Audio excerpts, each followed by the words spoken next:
में जैसे जैसे विधानसभा चुनाव नजदीक आता जा रहा है, सियासी सरगर्मियां भी बढ़ती नजर आ रही हैं। बिहार में बढ़ते अपराध को विपक्ष ने हथियार बनाते हुए नीतीश सरकार को जमकर घेरा है, जमकर उस पर हमला साधा है। देखिए, आरजेडी नेता और विधानसभा में नेता प्रतिपक्ष तेजस्वी यादव ने नीतीश सरकार पर कानून व्यवस्था को लेकर हमला बोला। इस खबर पर अधिक जानकारी के साथ पटना से जुड़ रहे हैं हमारे सहयोगी प्रशांत झा। प्रशांत, बताएं, राज्य में बढ़ते अपराध के मुद्दे पर विपक्ष नीतीश सरकार पर हमलावर नजर आ रही है। क्या वाकई में राज्य सरकार कानून व्यवस्था के मोर्चे पर नाकाम दिख रही है?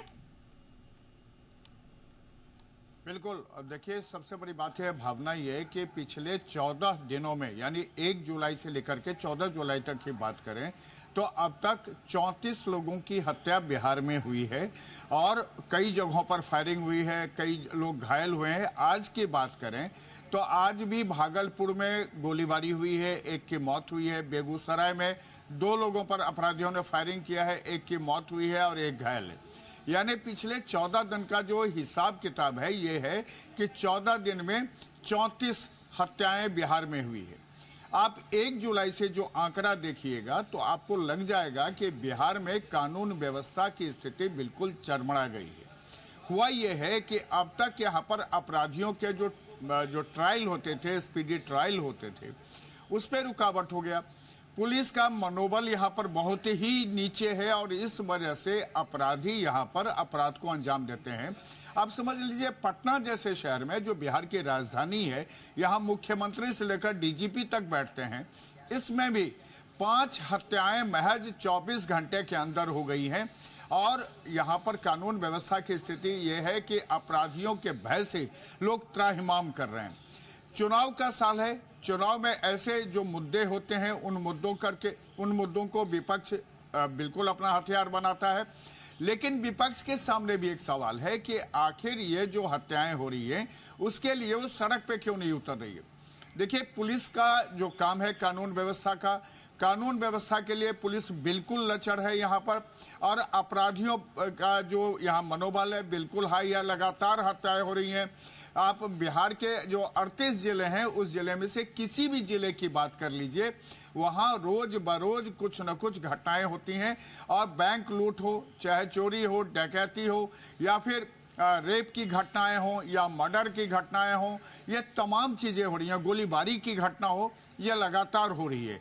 और बिहार का जो सुशासन है, उस सुशासन पर आप समझिए जो ब्लड के जो सेट पड़ रहे हैं उससे विपक्ष को हौसला बढ़ रहा है और विपक्ष बिल्कुल देखिए, विपक्ष तो पूर्ण रूप से हमलावर नजर आ रही है। प्रशांत, हम देखें तो नीतीश सरकार पर विपक्ष जो है वो हमलावर है। तेजस्वी यादव ने तो देखिए सवाल भी खड़े किए हैं, लेकिन सवाल ये उठता है कि क्या इसका चुनावी लाभ विपक्षी दल ले पाएगा?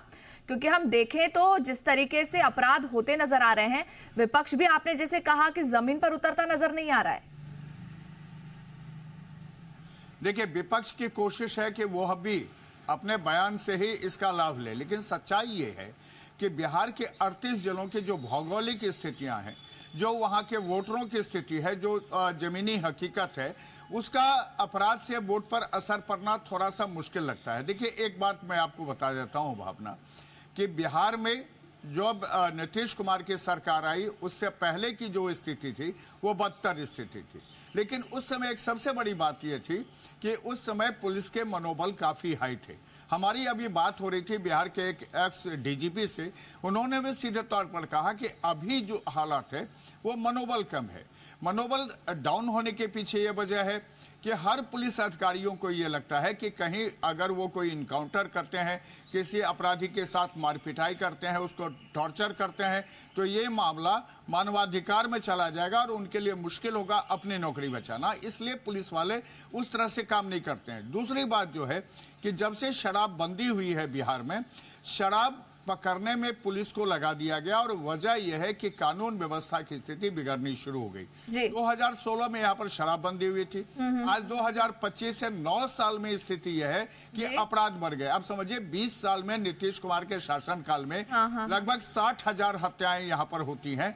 निस्संदेह ये बिहार के कानून व्यवस्था पर सबसे बिल्कुल कई सवाल खड़े करने वाला है।